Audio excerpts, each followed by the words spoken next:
Welcome back to our Coaching Network. I'm Pat Kern again, one of the co-founders here at our Coaching Network.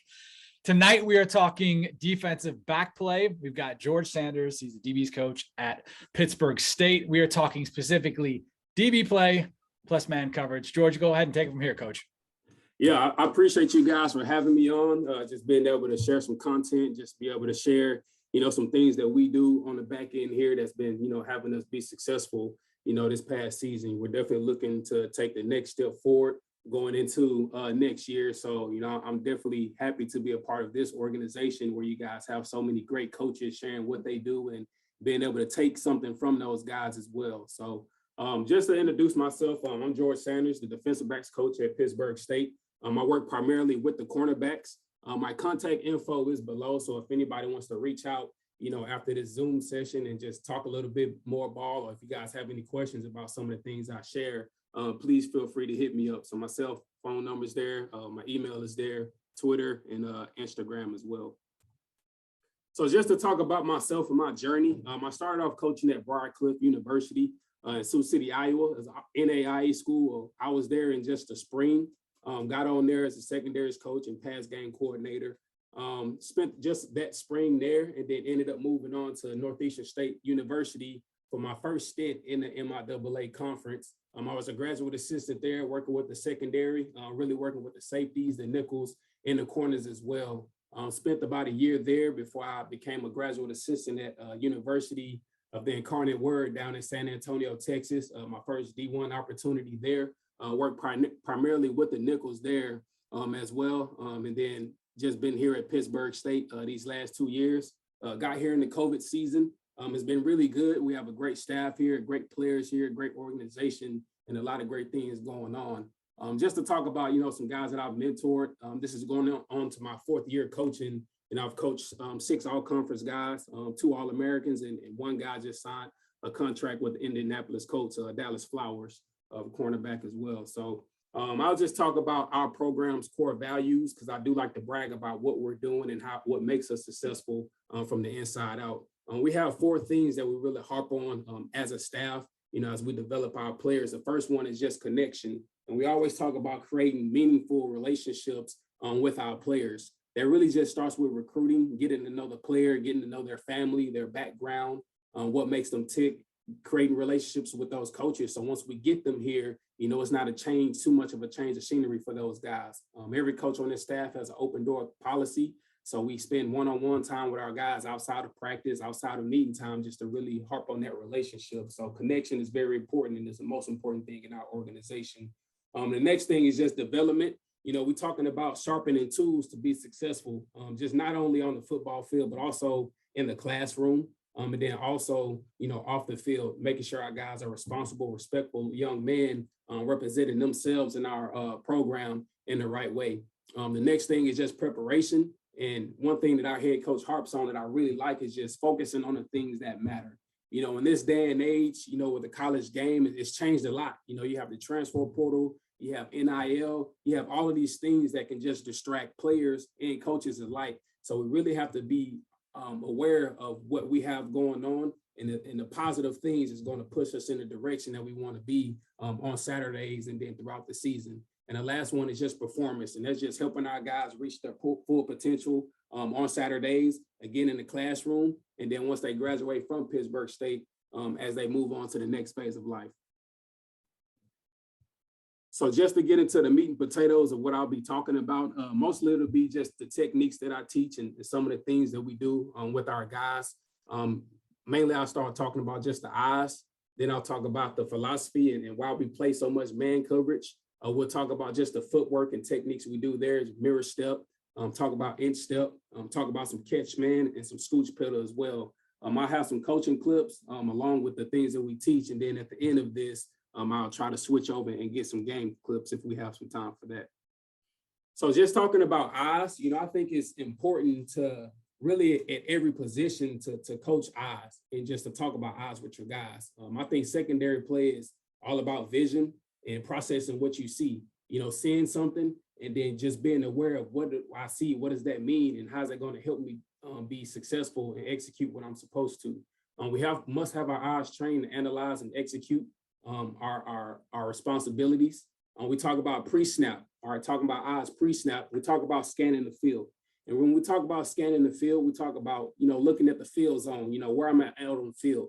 Is the ball in a backed up situation on the -5? We're probably thinking shots, probably thinking max pro, probably thinking ball getting dumped to the flats to try to get an offense, a little bit of room to breathe there. We talk about, being in the middle of the field in between the 40, we call that shot territory. We call that logo shot territory. So if we're in between that field, we could be expecting some type of trick play, the reverses, your throwback. Offenses can really get in their tool bag and cook something up in that. So our guys have to be aware of that and just communicate with each other on the field. Hey, watch this. If we see a weirdo set, what we call a weirdo set is just if there's a receiver in the backfield, if it's a quarterback, lined up out wide, somebody's lined up where they're not supposed to be, our guys have to be conscious of that and aware of that. We also talk about just looking at down and distance as well. It's the near corner's responsibility to see the chains and communicate the down and distance every play. So if it's, second and short, he needs to be yelling, hey, second and short, probably be expecting a shot in that situation. If it's, second and long, probably not going to expect a shot. Offense just want to get a manageable third down, probably get maybe a screen, a draw, something like that to get some of that yardage back. And then we talk about looking at formations and receiver splits as well, because mainly we play man coverage. So our guys have to know if it's a tight split with our receivers, well, we probably need to change our alignment a little bit. If it's max splits wide outside the numbers, we could probably tighten in a little bit. If we get, cluster sets or we get double stacks and things like that, our guys have to communicate that and line up accordingly on how we need to play that. So our guys have to see that, they have to know that, be aware of that. And then most importantly, analyze what's going on and communicate with the other DBs and the other linebackers on the field. Now post snap, we talk about just what we should be looking at. In zone, we key the quarterback first, then we key threats. We key the quarterback to see his drop. Is it a rise and fire? Quarterback catches the ball, turns and throws. We expect the screens. We can all rally to the play. If it's a quick game, 3-step, ball is coming out quick, expecting slants, hitches, speed outs and things like that. If it's 5-step drop or if we get play action max pro, if we're responsible for a deep zone, need to be deepest to deepest and being able to identify what's the deepest threats in our zone and squeeze those threats and take the air away from that. And then in man, it's very simple. Our eyes are on our receivers, leverage thigh, and we are king the release. So here, just want to talk about, again, just the eyes and things that we look at pre-snap. Again, the first thing we have to look at is just field zone. We have to look at down and distance. We have to look at formations and receiver splits and things like that. So right now, we're in the red zone. So now, we're expecting shots. Maybe they try to get the ball on the post or come back right in front of the goal line. We have to be conscious and aware of that versus if it's on a goal line and the ball is on the 5-yard line.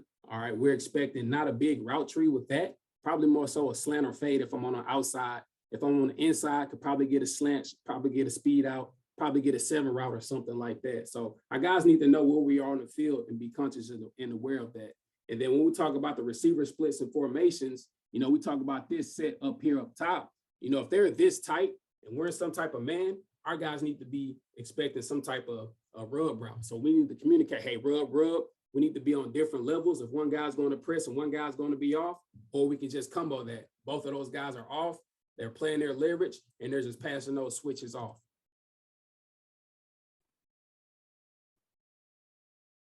And then here, post snap, if we're in some type of zone, our guys will be keying the quarterback, and they're looking at his drop. If he catches that ball and throws it right now, expecting screens, again, we can quickly rally and make that tackle. If it's more of sort of a 3-step, quarterback takes 1 step in the shotgun, we're expecting slants, hitches, things like that. We can drive to their receivers near hip. If it's 5-step drop max pro, we're expecting deeper passes. Again, if we're in zone, we have to make sure that we're deepest in the deepest, taking away that big play. But here we're in man, so all of our guys have good jobs, having our eyes on their man. Again, we get switch routes, so our guys here up top on different levels. Okay, so now we don't get rubbed, we don't get picked off. We're playing tight body-on-body coverage, and we're able to make a play. Now here I want to talk about this ending right here. Again, just talking about field awareness. If we're in the middle of the field, we can turn and lean and locate and look back for the ball. But right here, the ball is in the end zone, so I can't turn and look back at the quarterback because I'm going to lose a feel of where that receiver is, and a good ball is going to beat me. So just bad eyes, bad technique right there. Just got to be a little bit better.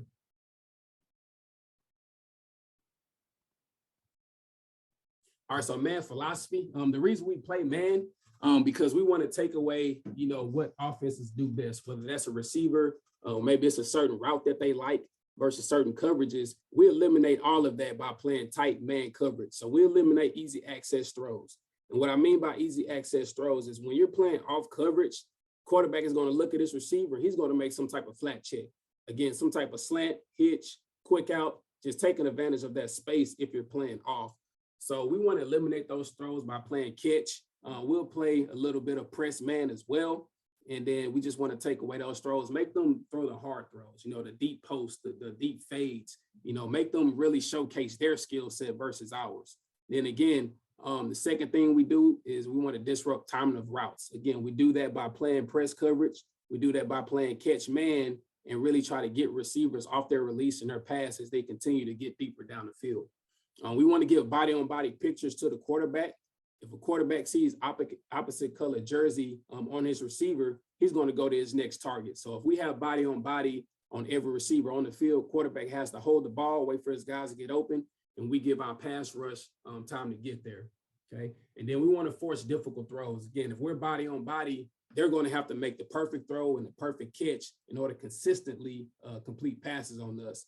And then the last reason we play so much man coverage is because we are able to create ball disruption at the point of contact, whether that's a pass breakup, whether that's an interception. If we happen to get caught on, we're able to just strip at the ball right there as a receiver catches it and just be able to disrupt anything that they can do after the catch.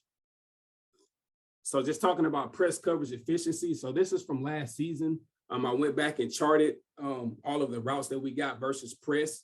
The quantity, the routes that we got, how many times they actually threw the route, and then how many they completed, and then the percentage. So when we played press coverage, the most routes we got was fades, slants, posts.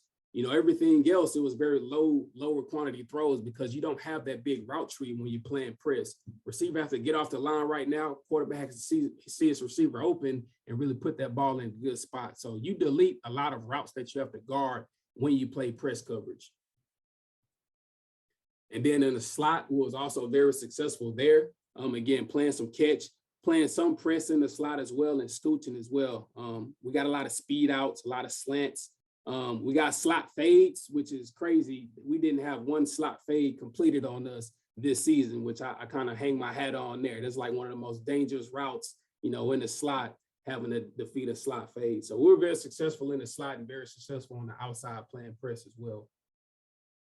So just talking about press fundamentals, and this just goes for just our basic alignments, how we do it, what we do. Our alignment, we want to be about a half a yard off the ball or 2 yards from the line of scrimmage. And that really just depends on our guy's ability, or if it just depends on, how the receivers align. If he's on the ball, then we can be, a half a yard off, or we can crowd the line. But if the receiver is like 2 to 3 yards off the ball, there's really no point in us being up at the line. We can give ourselves just a little bit of room, let that receiver dance, release, skip, release, whatever he wants to do, and we can be able to get hands on him from there. My coaching points, when we're in press, our eyes, just talking about stance, our face mask, we want that to be below the receiver. And that will naturally put us in a good athletic position with a good bend in our knees, a good hinge in our hips, good flexing in our ankles. And then we always want to keep the leverage stop, whether we're playing inside leverage, whether we're playing outside leverage, our eyes need to be on the thigh of that receiver. Our feet, we always want active feet. We never want dead feet at the line of scrimmage, because if we have dead feet, receivers is going to run right past us. So we want active feet.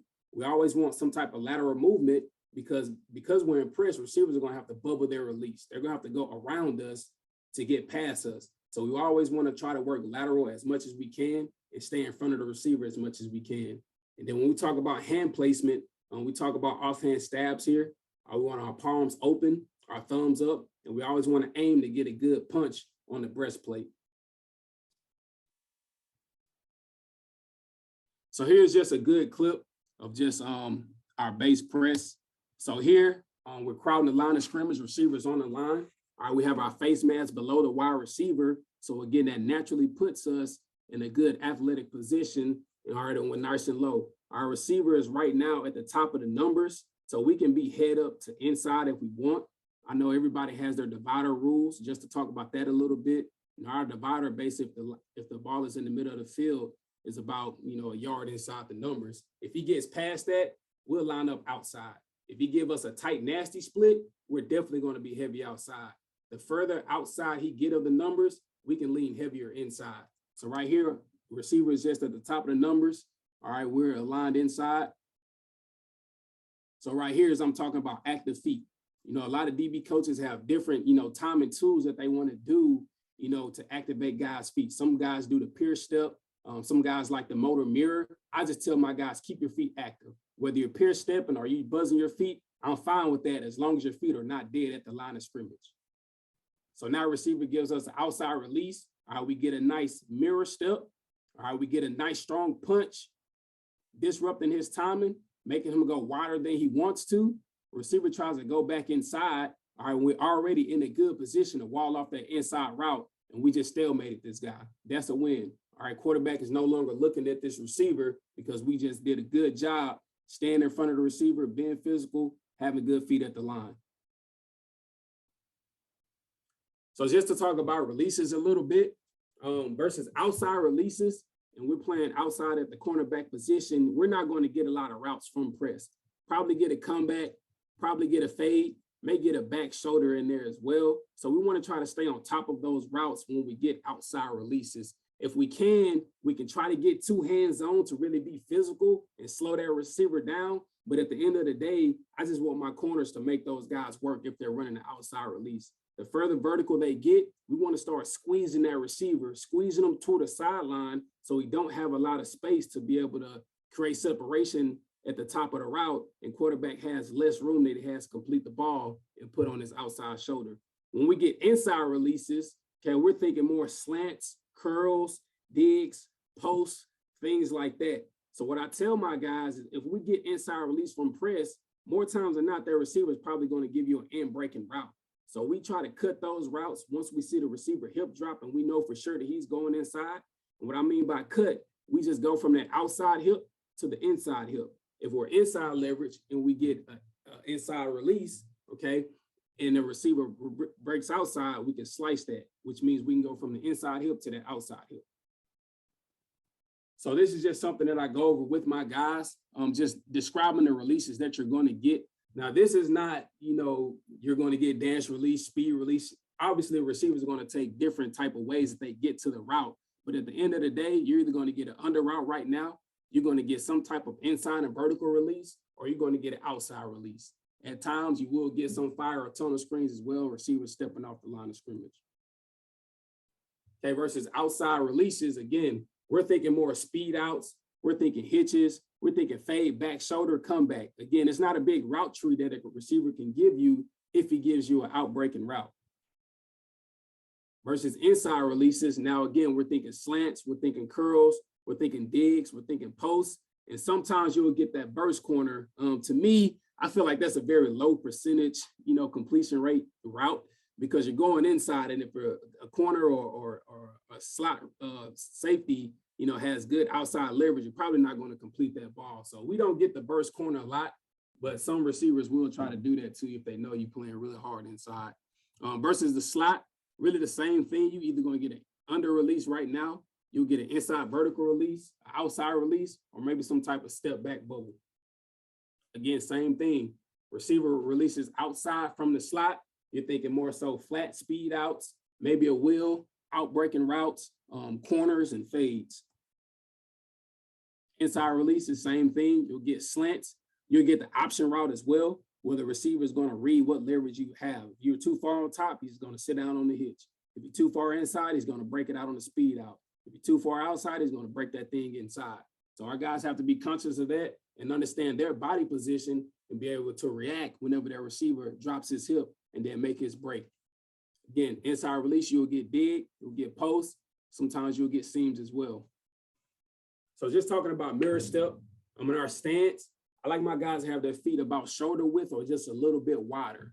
And the reason I say a little bit wider is because if our guys have our feet too tight, sometimes their feet just pop out anyway. So why not just start them wide already? So you just eliminate that wasted movement. Now we can just step lateral whenever we need to.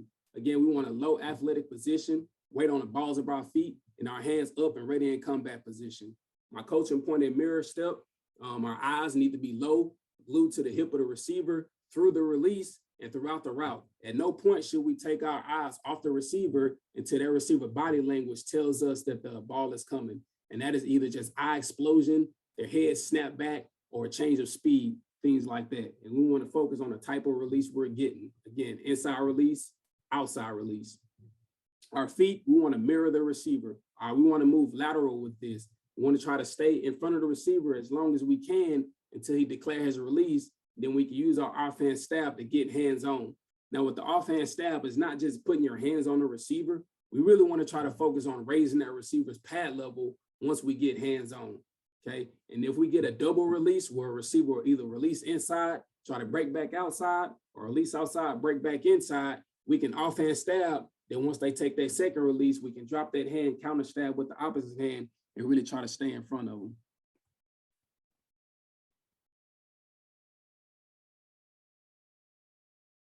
So right here, just working mirror. So this is one of my corners, Darius Flowers. Really good dude, was very long. But the thing that I really had to work when I first got him was just his pad level. You know, when guys are tall, 6'1" plus, you have to tell them you have to play like you're 5'8".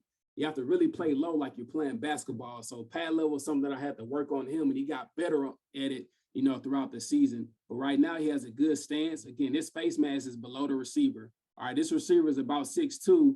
Dallas was about 6'3". So he really had to get low to get that good flexion and get that good athletic position. So right now, working mirror step, again, feet active at the line, not dead at the line. Receiver give us an outside release. All right, we kick step, get an offhand stab on that receiver. All right, again, owning our leverage. If he wants to try to come back inside, he really have to work and fight through you to get back inside, okay? So right here, do a good job at the beginning. Receiver gets inside a little bit. Now you just have to be an athlete and make a play right there. So receiver cross face, we slip to this low hip. Again, inside releases, we try to cut that. So we get to this low hip and be able to come underneath that and make that play right there at the point of contact.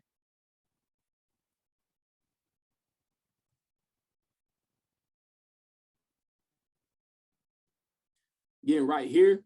All right, so normally if we're in the middle of the field, I tell our guys, you know, if he's this far inside, at this point, we can be outside leverage. But right now we're in the red zone. All right, so now we have to deny all inside slants and posts and squeeze all fades that will be going back towards the back pylon. So right here, he's playing inside because we're playing in the red zone. Again, just understanding the situation and where we are on the field. So again, good mirror step. Work lateral. Our receiver tries to work outside first, then come back inside. All right, we get a good punch on that near shoulder, on that near chest, and now we can stay tight, body on body defense again. Now the quarterback has to make a perfect throw. Receiver have to make a perfect catch. All right, we're all over him. Incompletion. Now we may get flagged there, we may not, but that's just nice tight coverage by him. Again, talking from the slot. All right, so now his stance is a little bit different because he's in the slot. He has a slight stagger stance right here, but we're still fine that we can still work our mirror step as well. So here, just working the mirror, give us a one step, try to come back inside. All right, because I'm mirror stepping, I have to really make him bubble around me to get into his release, into his stem. So he steps outside, go back inside, get a good offhand stab, ride that hip, he breaks inside. Quarterback doesn't want to throw it because he knows there's going to be an incompletion or interception there.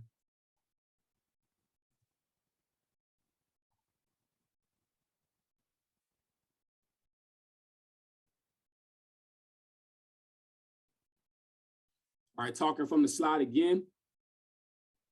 Outside leverage, nice stance, face mask below the receiver. All right, now this receiver wants to be physical. That's fine. All right, we have to be physical as well. Make sure we have good balance. He gets a push off. All right, but we physical, we can maintain our balance. We see he's working an inside release. So now the cornerback can anticipate this receiver going back inside. He can key that hip. As soon as that receiver breaks inside, he can break inside, undercut that thing, make a play on the football.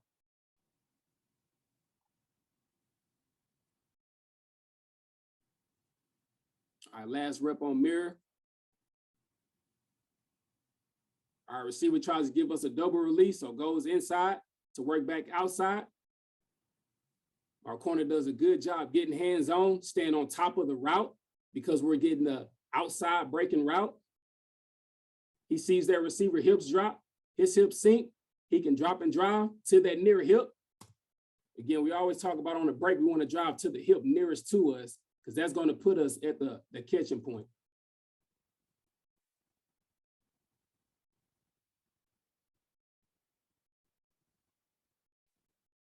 So here, just working from the slide again, working that mirror step.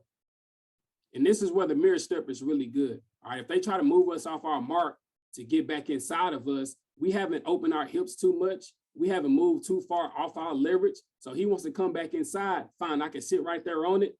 I'm body on body all over the receiver. Be able to come underneath, make a play on the football. All right, so the change up to our mirror step is the inch step.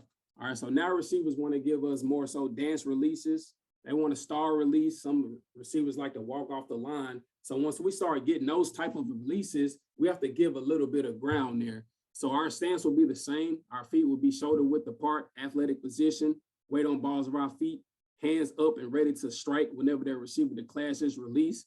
Eyes are still the same, low, glued to the receiver's hip, and we're focused on the release and the breaking point. The difference in our footwork is now we don't want to step lateral. All right, we want to more so take small inch step backwards to match their receiver's tempo. If he's dance releasing fast, we can inch step fast. If they're dance releasing slow, we can dance release slow. And we really just want to focus on the breaking point and angle departure of their release, whether he's releasing inside or outside. We don't want to get hands on until their release is declared.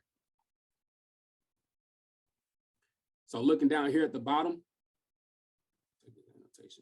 so looking down here at the bottom, so we work on our dance release here. So now we have the inch step, give ourselves a little bit of ground. All right, let that receiver declare his release. Initially, he gives us an inside release and try to break back outside. But because I've inch step and let that receiver declare his release, I can now offhand stab, get hands on, make sure my eyes remain low throughout the route. He sits down, he feels him breaking outside.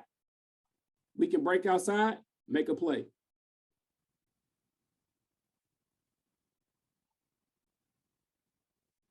Again, working dance release here. So we inch step. So here we get a speed release more so. So now we initially take those inch steps back. Now he tries to work really fast, hard inside. So now we have to abort that inch step and get to a kick step. Working more so at a 45-degree angle, hinge at our hip, and really try to latch back onto that hip to get body on body again. So we do a good job here. Feeling him going on the inside release, getting vertical. We know we're probably getting a dig or a post at the top of that route. So corner does a good job staying on that hip. Receiver breaks inside. We're at the top of that shoulder. We can make a play there.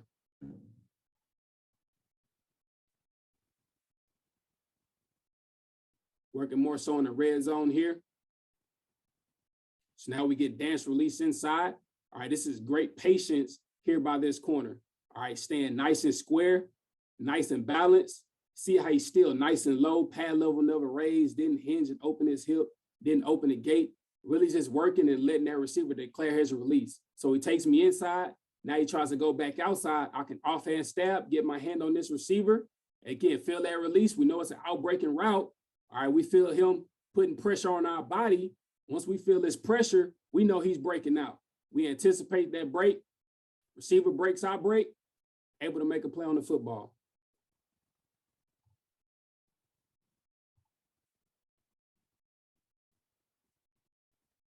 Again, working inch step again here. All right, now I would like to see my corner here at the bottom be a little bit more patient in his inch step. He initially inch steps and then his hip flies open and open the gate. I would like him to still be square here because now if that receiver breaks inside, I'm still square. And now as this receiver try to get inside of me, now I can just go ahead and ride that near hip and I'm probably intercepting this football here. But right here, we hinge open too much. We do get our offhand stab to slow and disrupt the timing of that release. Now receiver's going inside on the post. All right, I can stay on that top shoulder there, make a play on the football.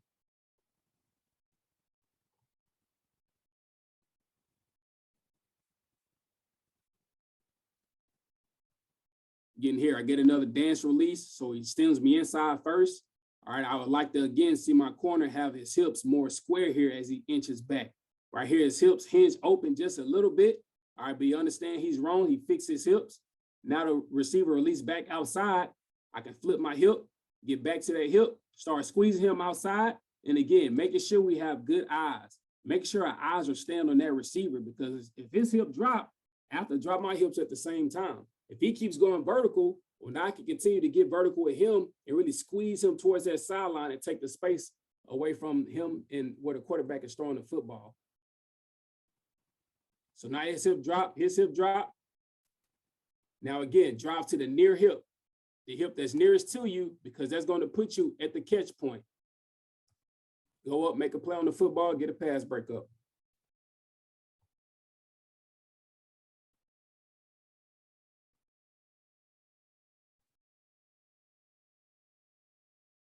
All right, so here working in the slot again. All right, I think my slot here is a little bit too far inside. All right, I would like to see his near eye just splitting his near shoulder right there. That's just a little bit too far inside right there. So here we get an outside release. All right, and because we're so far inside, all right, we can't get a good jam on him. So now, like, we lost our leverage. We don't have good leverage here. The receiver here know that he can just get a good, push off and get it on that outbreaking cut right there. All right, but here's what we talked about, that slice technique. All right, knowing that I get an outside release, I'm probably getting an outbreaking route. So you can see my slot guy starts to work to that hip, knowing he's going outside, and get a good break at the top of the route.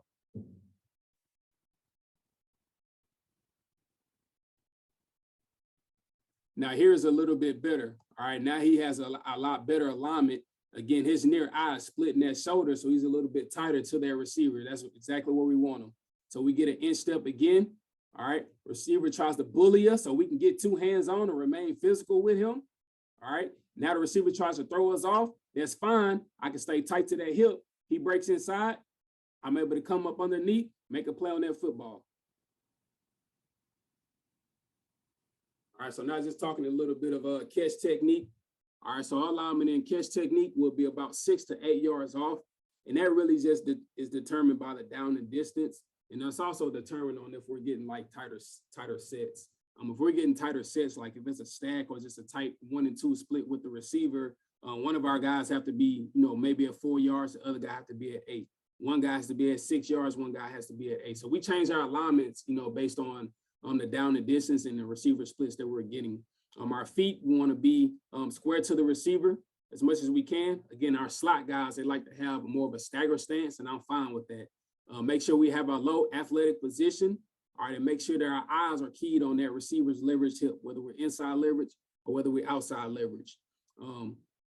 Working our feet, we're not looking to give ground here. Sometimes our guys give a little bit of ground. I'm fine with that as long as we're just not pedaling out. But initially, I tell our guys, you're on the ledge, you want to keep those feet in the ground, and you only want to work lateral to maintain your leverage. What I mean by that is if a receiver is giving us an inside release, well, we have to work lateral inside to maintain our inside leverage. If we're outside leverage and we get an outside release, well, we have to work outside to maintain that leverage on the receiver. And then once we get to the catch point, we want to try to collision the receiver to take some speed off of him. And again, put body on body as soon as we can. We want our hand placement with that. We want to have one hand on the chest, one hand on the shoulder. So looking here in the slot. So right now we're playing inside leverage here in the slot. All right, initially we get a slight inside release. So you can see, all right, this slot guy working more inside to maintain that leverage. Now the receiver gives him an outside release, bang, try to collision. All right, I would like to see this hand on the shoulder, not on the back there, but we get what we want. We want body on body, make him bubble his release. All right, he tries to get inside of us, but again, we're body on body, really working to shield him from getting inside. Quarterback doesn't throw it because he's covered up. Again, working catch again.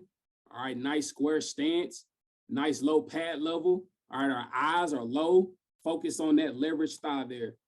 We get outside release. The slide guy works lateral. All right, and now we get a collision. All right, again, one hand on the chest, one hand on the shoulder. Now I'm body on body right now. Receiver tries to bubble around us to run the dig. All right, we're right there on that hip pocket. Ball is coming right now. Get your head around, make a play on the football. Same thing, working in the slot. All right, so here's where we give a little bit too much ground and we hinge open way too much. I don't want that. I want us to work to their receiver and try to collision him and take that speed off of their receiver there. All right, but we still do a good job of getting hands on, bodying that guy, making him work to get inside of us, stay on that hip, make a play on the football. All right, so now we're playing with our alignment a little bit right here. We start inside just to give the illusion that we're playing inside leverage. Then we work to outside leverage at the snap. All right, so now receiver gives us inside release to work back outside. We're right there to stalemate him. Now he has to work to go through us to get to his break.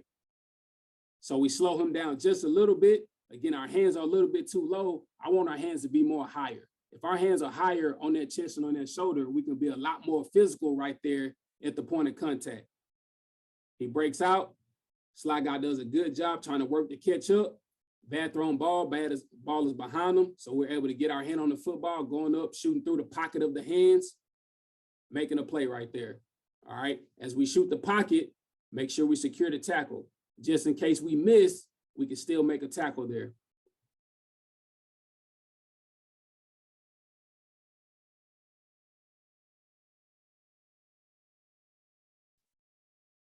All right, working catch from the slot again. All right, again, initially have good inside leverage. Our receiver tries to go inside stem a little bit. All right, then he sits down. Once he sits down, I can close that space between me and him right now and get on that hip pocket. So now if he's running some type of option route, I can ride that hip off the break.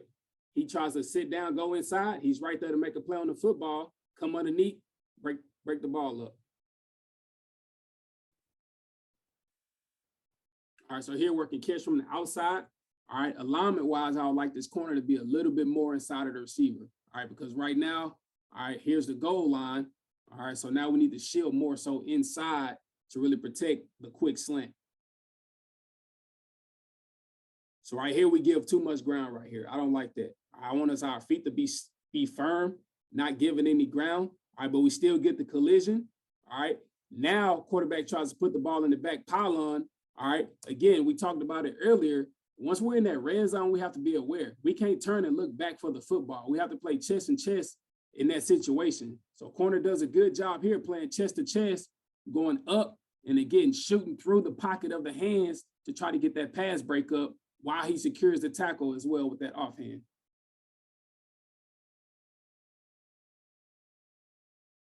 All right, so here just working a jump down technique. So now we're initially lined up at 4. All right, now once you play catch, you know, receivers are going to try to shorten their routes a little bit. So now you get more so 4-yard routes. Again, 4-yard hitches, 4-yard slants, 4-yard outs. So now to eliminate those easy access throws, all right, we jump down to 2, catch him right there at the line. All right, be able to, again, wide that hip. All right, he goes inside, tries to go back outside. All right, now we got him hemmed up. He don't know what to do to get off of this physical play right here. So that's a good job by that slot guy. All right, so just talking scooch technique. All right, so if we're playing off, I don't teach the traditional back pedal. I like more so scooch because, again, I don't like giving a lot of ground, especially if we're playing off coverage. So we have more so of a stagger stance with our feet. Our outside foot should be back. Our inside foot should be up. Again, make sure we always have low athletic position. Then our eyes should be keyed on our leverage side of our man. All right, so to start, we push off the front foot and we reach with our back foot. And this is very similar to us inch stepping at the line of scrimmage. It's not, scooching back 3 yards at a time. It's more so inching to match the tempo of the receiver. If the receiver is getting us a hard, fast stem off the line of scrimmage, then we can speed our scooch up. If we're getting a slow release off the line of scrimmage, then we can slow our scooch up. And then again, we want to keep the weight on the balls of our feet, make sure we have good balance. Again, in our pedal, make sure we're maintaining low pad level, keeping our base nice and tight. All right, while we're playing off, all right, again, you get a lot of different routes in these days. So we're not trying to bite on any jab steps, not trying to jab on the shoulder shakes or the head fakes or anything like that. Make sure we're playing discipline make sure we're playing confident while we're pedaling. Once our cushion is broken, we have to flip, turn our hips and try to get hands-on as we can and continue to accelerate with the receiver as he's pushing us vertical. All right. And then again, when we're playing off, we want to maintain that leverage. So if we're inside leverage and we get inside release, we want to weave step inside to maintain that leverage. If we're outside leverage and we get outside release, then we want to weave step outside to maintain an outside position. So here it starts a little bit early there. All right, but his outside foot should be up, inside foot should be back, and we're just inching out just a little bit. All right, scooching. All right, receiver knows that this guy's playing outside leverage, so he wants to break inside. As soon as we see that hip drop, we need to be ready to break right now. All right, so we break right now, get to that low hip, get a hand on the football, get a pass break up.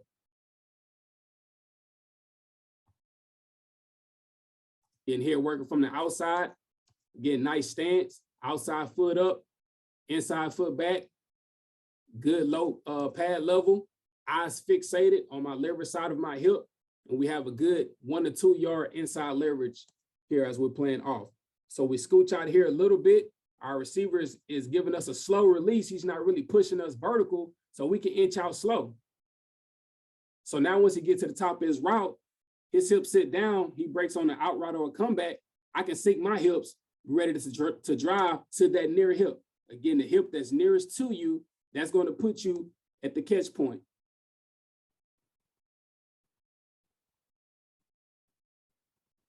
And right here, same thing. All right, get a scooch pedal, inching out just a little bit. He's not pushing me vertical, so I don't need to inch out fast. His hip drops. We can be ready to drive. All right, so we try to get a little stutter and go here. All right, I tell my guys, if you're getting a double move, you always want to try to collision a double move. What I mean by collision is you want to try to get to his near hip and really try to be physical, trying to wedge him outside. Or if he's breaking inside, trying to slam him down inside further than where he wants to go. So good job collisioning. All right, he tries to squeeze this receiver. I'd like to see him get their head around a lot faster because right now this receiver's body language is telling me that the ball is coming. So if I can see this receiver looking back for the ball, I can turn my head around and try to make a play there.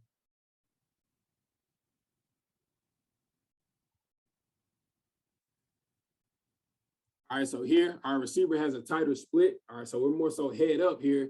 We need to be more so outside right here. So receiver gives us an outside release. All right, again, scooching, not opening up too fast, not flying our hips open, staying nice and patient. Eyes remain low on the receiver. His hip drop, my hip drop. Now I can undercut that thing because I'm driving to the near hip, the hip that's nearest to you, try to go up and make a play on the football.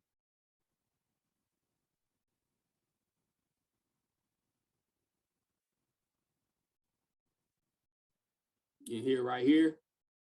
All right. Would like to see him not backpedal so much, more so scooching. All right. This front foot should never cross this back foot. All right. So here we get an inside stem. All right. We weave to maintain that leverage there, maintaining my inside position, not letting him get square up, not letting him stack me. So now he doesn't have a two-way go. He wants to run the post route. He has to go through me to run that post route. So I get a good collision. I stay on that top shoulder. We can make a play on the football in that position. All right, so that's most of the techniques that I have. If I have more time, I want to get to some game film as well. Do I have? Yeah, we got about 10, Coach. Let's rock 10? with it. Okay. Let's do it. Okay, cool. All right. Can you guys see this right here? Cannot. It's just a grayed out screen. Okay. Here, let me stop share there. Share screen again.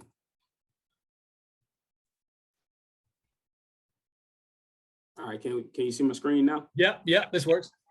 All right, so again, just to carry over to the man coverage and why it helps us so much schematically, I think man coverage can really eliminate a lot of issues that you get on your defense. You know, the whole craze right now is just RPOs. All right, to me, the best way to eliminate RPOs is to play man coverage. You know, if you lock down the receivers and you load the box and plug those interior gaps, they have nowhere to run the football. They have nowhere to throw the football. You eliminate that scheme. So playing nice tight man coverage, that helps us eliminate RPOs.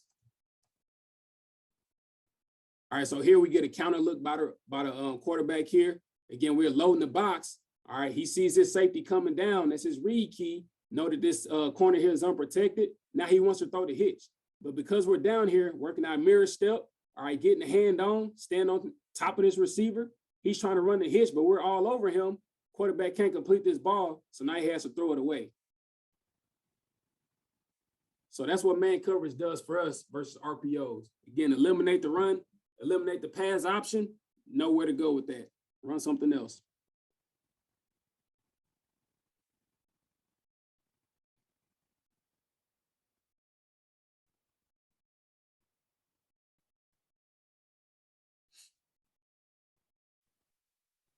All right, so here, just talking about, quick game here. Again, we can play man coverage versus quick game as well. All right, if we're up at the line of scrimmage on the outside and we're playing nice catch man from the slot guys, that takes away that quick game as well. All right, so here, looking at my corner right here in the slot. All right. They check. All right, they see we in man coverage. They want to pick their best target. So right here, all right, not moving. All right, not giving any ground, not inching out of there, standing nice and firm, looking at that lever side of their receiver. We get a quick step, quick game right here, slant. We're able to break and drive right now. Make a play on the football. Now we get there a little bit too early, but didn't flag us, so I think that's good coverage there. Then again on the outside, all right. Nice and patient right here. All right, standing at receiver hip pocket, can't go there. All right, on the outside here, working inch step. All right, like to see him a little bit more patient with his hips. All right, but again, if he wants to try to throw that ball, I like to believe that we can drop to that top shoulder hip and make a play on that football as well.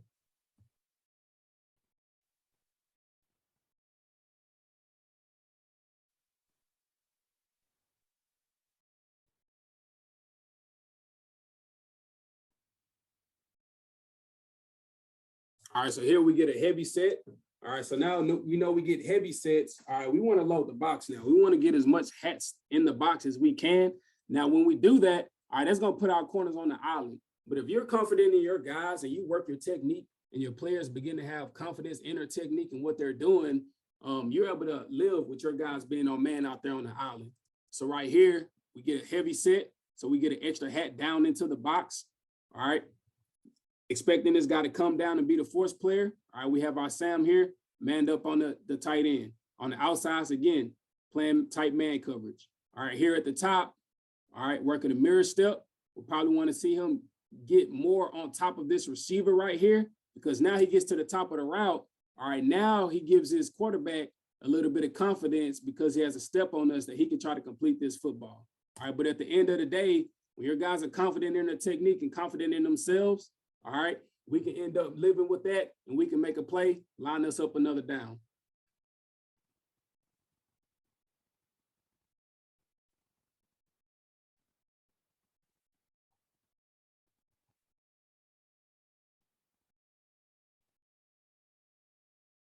All right, so here, all right, again, good pass defense. You want to have one of two things. You want to have good coverage or you want to have a good pass rush.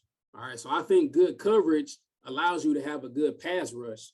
All right, so if you have nice tight man coverage on the back end, you allow your guys time to get there, whether you're rushing 3, whether you're rushing 4, whether you're bringing 5, whether you're bringing 6. If your guys are playing nice tight coverage, body on body, all right, quarterback has to throw the ball, all right, has to hold the ball and allow your guys time to work. All right, so right here, all right, we get an under route. All right, cornerback has to bust his tail to try to get over there. All right, cover that up. Here, playing catch man in the slot. All right, again, inching out a little bit too much there, but we still get a collision. We're body on body there. Here on the outside, all right, we get a switch. All right, so again, because we're on different levels, we're not getting picked off there. So we mirror step, get hands on. Now we body on body. Nowhere for the quarterback to throw the football. All right, running back leaks out late. All right, Will Backer does a good job going to cover that up. Now, again, we're only bringing 4.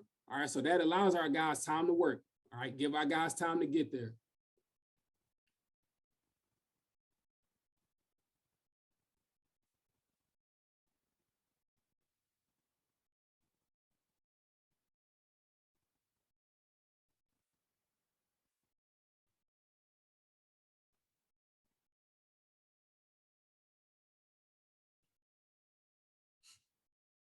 All right, so here now we get the third down. All right, Willie, on third down, we have two philosophies. We're either going to play man or we're going to play some type of zone coverage. So here, all right, again, playing nice tight coverage, that allows us to get a little bit of exotic, on third down. All right, so here, we line up in the 50 front. All right, so we have our nose over the center. We got our two ends. We got the mic and the wheel walked up. All right, so we slant these two guys inside. All right, we loop this mic around. Again, just allows us to give the offensive line up front a different picture that they have to block. All right, but again, because we have nice tight coverage here, body on body. All right, my slot right here, working to get there, body on body. All right, here, body on body, nowhere to go. Quarterback has to hold the football. All right, allow that pass rush time to get there. All right, even if you don't get a good pass rush, even if you don't get good pressure on the quarterback, all right, because you're playing tight coverage on the back end, you allow him more time to hold it. If he has nowhere to go with the football, he has to throw it away or get sacked.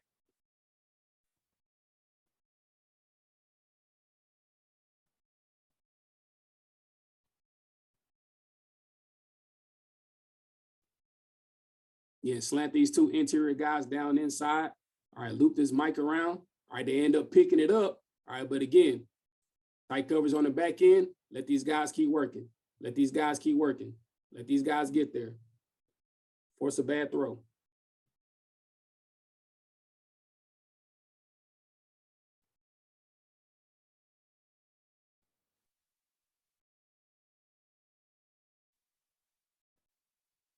All right, so here, all right, we're in the red zone. All right, so again, we want to run some man down here in the red zone. We can run it anywhere on the field, all right, because we're confident in our guys.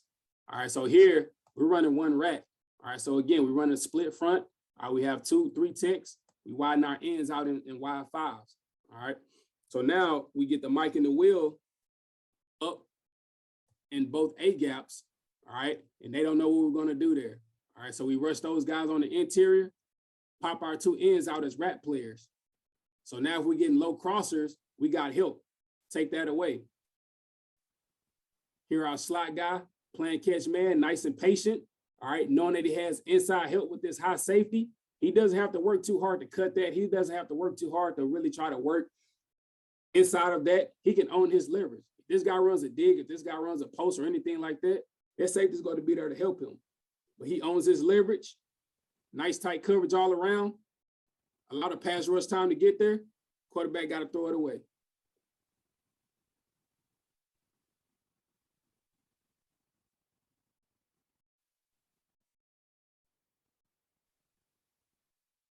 Again, we can do anything we want out of this front. All right, we can bring both of these guys off the edge, pop these guys out, bring both of them, pop those guys out, or we can just straight rush everybody. They never know what we're going to get.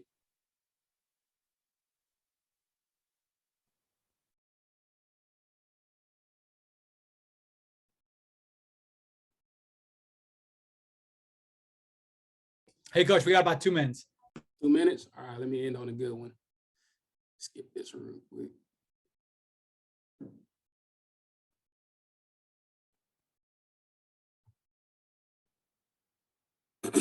All right, so here, last one. I just want to talk about, again, playing tight coverage. All right, contesting passes here. All right, again, playing cover one. All right, again, we get tight splits here. All right, so now my corner has to line outside leverage. Again, maintain that leverage. These two receivers are tight, be on different levels there. Again, they see we in man coverage, we find we can live with it. We trust our guys trust their technique. All right, so we get an inside release here at the bottom. All right, we get two hands on, really ride that guy inside. Again, we talked about contesting at the point of contact. All right, because we're so tight on this guy, quarterback has to make a great throw. This receiver has to make a great catch. But because we're body on body, we're able to get in front, be at the point of contact, potentially get an interception there. All right, that's all I got for you. I'm running out of time there. Definitely appreciate you being able to share what we do, share our philosophies, share our technique, and a little bit of what we do on the back end here. So that's it. Coach, really great stuff. Appreciate you. All right, man.